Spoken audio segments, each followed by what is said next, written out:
Hello, everyone, and welcome back to another episode of Chargers Analytics with Arjun. Finally back to having a Chargers game this Sunday, so that's going to be fun.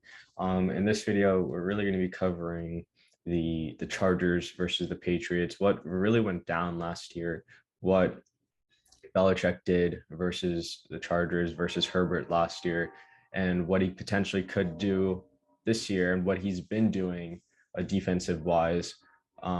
And obviously we'll look at some of the offensive stuff for the Patriots, but yeah, it's gonna be a good episode. A lot of stats here and a lot of coverage stuff that we'll be looking at. So I guess the number one thing we need to start off with is last year the Patriots absolutely demolished our offensive line. And they really did it by just confusing the hell out of our starters that week. And I'm pretty sure that was the week Sam Tevi was out with personal matter. I think he had his baby. So it was like, I think it was Pipkins at left tackle, Lamb, Feeney, Trey Turner, and then Storm Norton. So the Patriots ran 34 stunts. Okay, they stunted 34 times. Now, if you want to pause the video and kind of guess the number of sacks, QB hits, and pressures they got, I'm going to let you do that. Okay, so out of those 34 stunts, the Patriots recorded 19 pressures, 3 sacks, and 6 QB hits.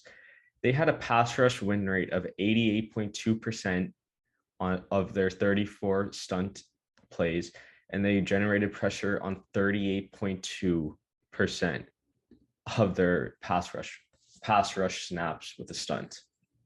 That's unacceptable.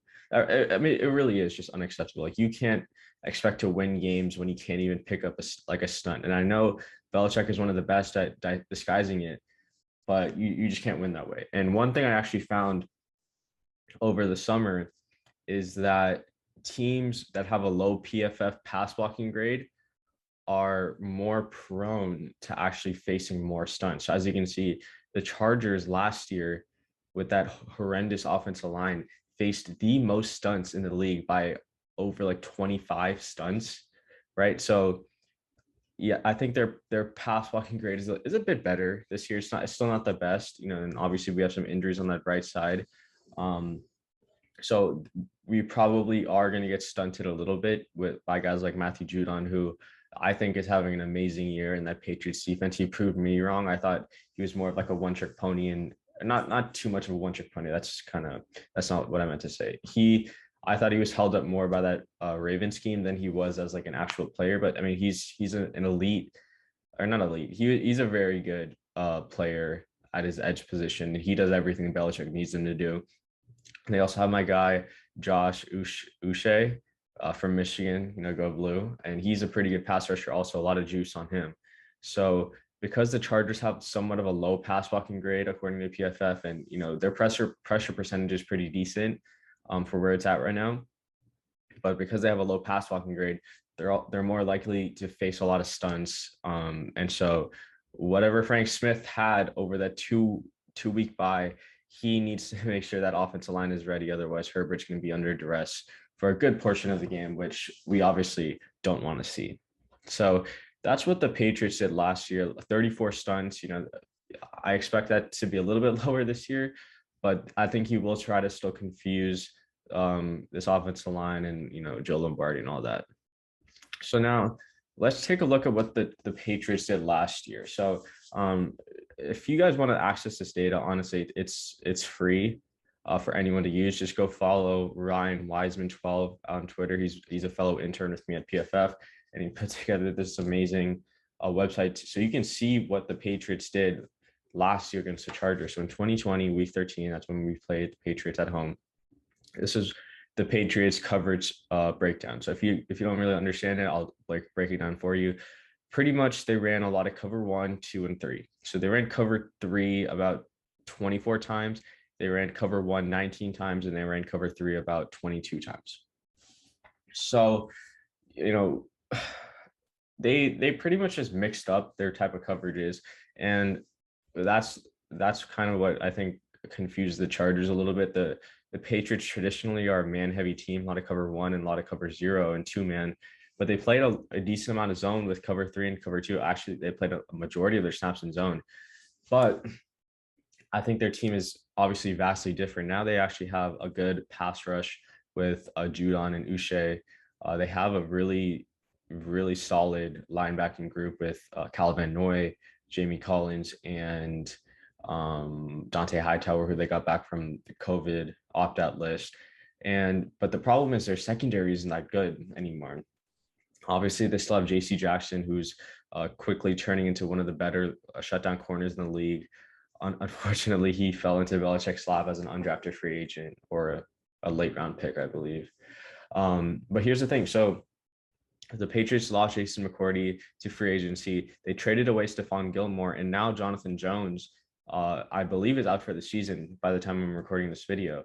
So you have some liabilities in the secondary that the Chargers can take advantage of if the Patriots decide to play a lot of man.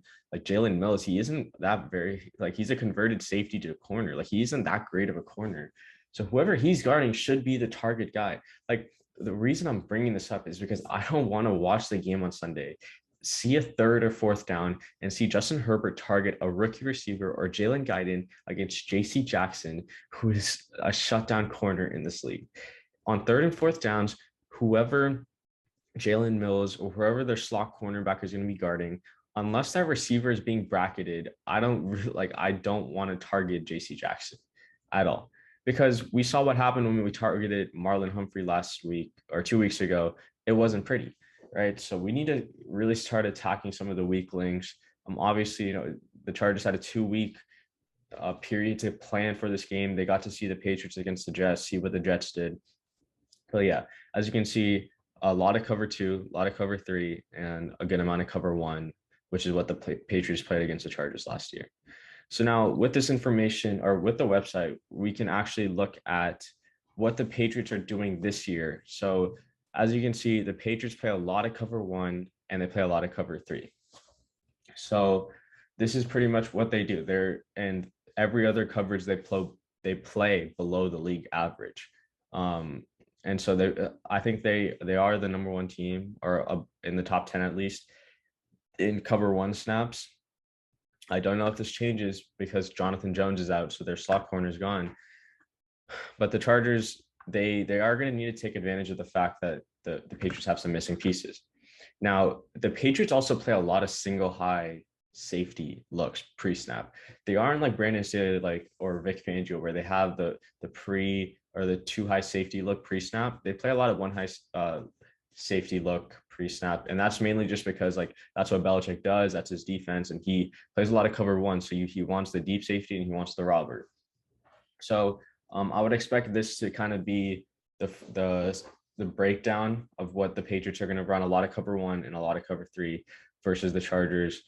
So whatever Joe Lombardi has dialed up, it needs to be able to beat this defense. And if we want to look at some of their defensive personnel usage, Patriots run a lot of 3-3-5, and this is exactly why I brought up that linebacking room. That the Patriots have one of the best linebacking rooms in the league, where they want to get Hightower, Collins, and Van Noy on the field as much as possible, either together or separate. Now, the problem with this, with the charting, is that this is PFF charting. So I'm not exactly sure how they define a 3-3-5 or what the formation looks like, because this could mean 3 down linemen, 2 outside linebackers, and then a middle linebacker. So this could be Lawrence Guy, Adam Butler, and Devon Godshaw, and then Judon Uche on the edge, and then Van Noy or Hightower as the middle linebacker. So this could, this is a very this is a personnel usage I can't really define and show you, because I'd have to watch the tape and chart it myself, which I just don't have the time to do as a college student. But that is, expect a lot of 3-3-5 from the Patriots this season, or this Sunday against the Chargers. Now let's just look at some of their offensive and defensive statistics. Patriots, in terms of EPA per play allowed, ranked 12th, so they are an above average defense. Right now, the Chargers rank 19th, if anyone was wondering. Obviously, a pretty good pass defense, but not a great run defense. In terms of pass defense, the Patriots are slightly below average. They rank 17th in EPA per dropback allowed. and they are ranked 11th in rush EPA allowed. So, Patriots, similar to the Chargers, kind of exploitable, I would say, on the ground. Obviously, not as much. And, the Patriots, as we're going to look at right now, um, they don't have a great offense, but they have a good enough offense to put up points, right? Like, this is not an offense that should scare anyone, just because it's Mac Jones and like it's Mac Jones, but he has been the best rookie quarterback to say, in terms of EPA, in terms of PFF passing grade. In some of the more advanced metrics, he shows up pretty highly, or he shows up better compared to the other rookie quarterbacks. Now, the run game is, one of the better ones in the league. If we look at it, like, they rank 15th, so actually it's about league average, but I would say that's mainly driven down because of some bad games. And they actually have had a lot of untimely fumbles. Like, the fumble against the Dolphins in week 1 by Damian Harris, I believe, that was a very, very, very bad fumble that obviously lost a lot of EPA, which stands for expected points added. So that definitely brings down the season average. But over the course of this season, I mean, the Patriots are still one of the best rushing offenses in the league, and their offensive line has been pretty solid for this season, despite losing Trent Brown and some other key pieces. And you'd actually be surprised to know that the Chargers have the 7th best rushing offense in the league. I do think it's driven up by some big runs by Eckler inside the red zone. And surprisingly, the Chargers rank 15th in dropback EPA, but that's mainly because small sample size, number one, and also playing the Ravens, who had a really good game against the Chargers. All right, so that's going to bring us to the end of today's episode. A little bit shorter, I think. I don't see the time of recording, but remember, just to quickly recap, the Patriots are going to play a lot of cover 1, a lot of cover 3, a lot of pre-snap 1 high safety looks. So expect that from the Patriots. Losing Jonathan Jones should mean the Chargers have liabilities to target on that secondary. Keenan and Mike have had 2 weeks to rest up, get right. And I'm not going to go too much into Joe Lombardi because that is a big point of discussion. It is very early in the season. So, I think me giving him a lot of, giving him not hate, but like giving him some, I wasn't like too happy with his, or too impressed with his play calling. I think that was a little bit unwarranted, and he's still getting a feel for Justin Herbert and vice versa. So, but I am hoping he improves, because this Chargers team could, potentially contend for a Super Bowl if everything goes right. And I mean, with how the Chiefs are playing, the AFC West is wide open, and the Chargers need to go take it, because it is theirs for the taking at this point. So that's going to wrap it up. Thank you for watching to the end of the video. And with that, as always,